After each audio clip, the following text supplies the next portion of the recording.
ও বৌদি বৌদি, দেখো এই ড্রেসটা তোমার উপর খুব মানাবে। দেখো তুমি ফর্সা তো। কি অসুবিধা হচ্ছে বলো তো কাকিমা তোমার? বৌদির বিয়ে হয়েছে মাত্র 1 বছর হয়েছে।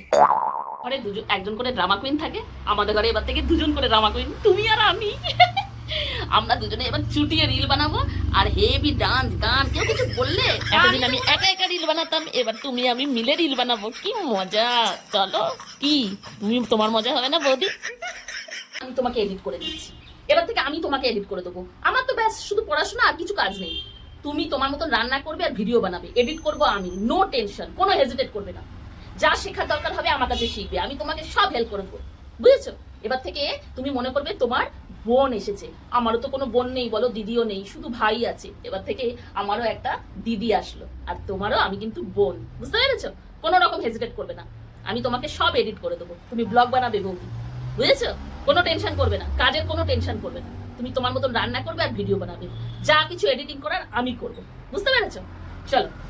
মা, তুমি কি বৌদির ওপর মুখ ফুলিয়ে বসে রয়েছো কেন বলো তো? যা শেখানো হয় একটুখানি ভালোবেসে শেখানো যায় না? হ্যাঁ, একটু ভালোবেসে যদি ট্রিট করো না, বৌদি খুব সুন্দর শিখতে পারবে। সবে মাত্র তো কয়েক মাস হয়েছে এসছে। তুমি যদি বৌদিকে এরকম ভাবে ট্রিট করো না, একদিন তোমার মকেও কিন্তু অন্য বাড়িতে এরকম ভাবে ট্রিট করবে। তোমার কি ভালো লাগবে সেটা? এটা একবার মনে করো। বৌদিকে একটু নিজের মেয়ের মতন মনে করো না মা, তাহলে দেখবে খুব সহজ হয়ে যাবে, আর বৌদিও খুব ভালোবেসে শিখতে পারবে। এরকম যদি ব্যবহার করো না, বৌদি শিখতেও ইচ্ছা করবে না, শেখার উপর থেকে মনও চলে যাবে। বুঝতে পেরেছো? তুমি মনে করো তোমার মেয়েকে শেখাচ্ছ।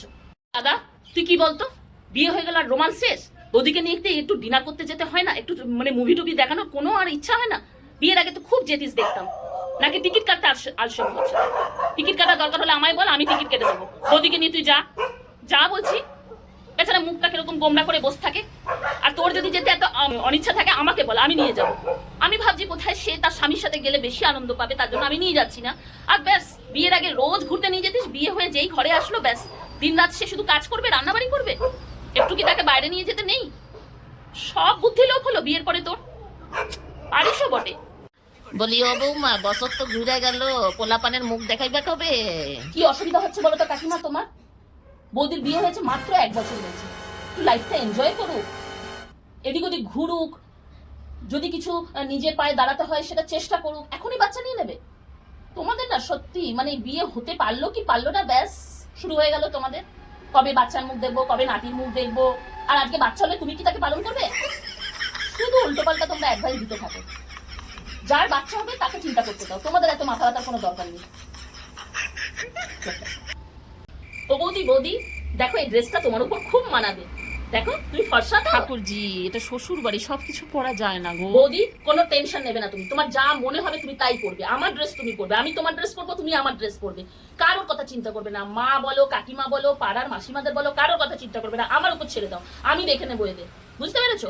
একদম নিজের বাড়ি মনে করবে, কোনো শ্বশুর বাড়ি কিচ্ছু না। এটা নিজের বাড়ি মনে করবে। যা ইচ্ছা হবে তুমি আমাকে বলবে, যা পড়ার ইচ্ছা হবে আমাকে বলবে। আমার ড্রেসগুলো পরবে তুমি, আর আমারও যদি তোমার কোনো ড্রেস ভালো লাগে আমাকে দেবে তো পড়তে।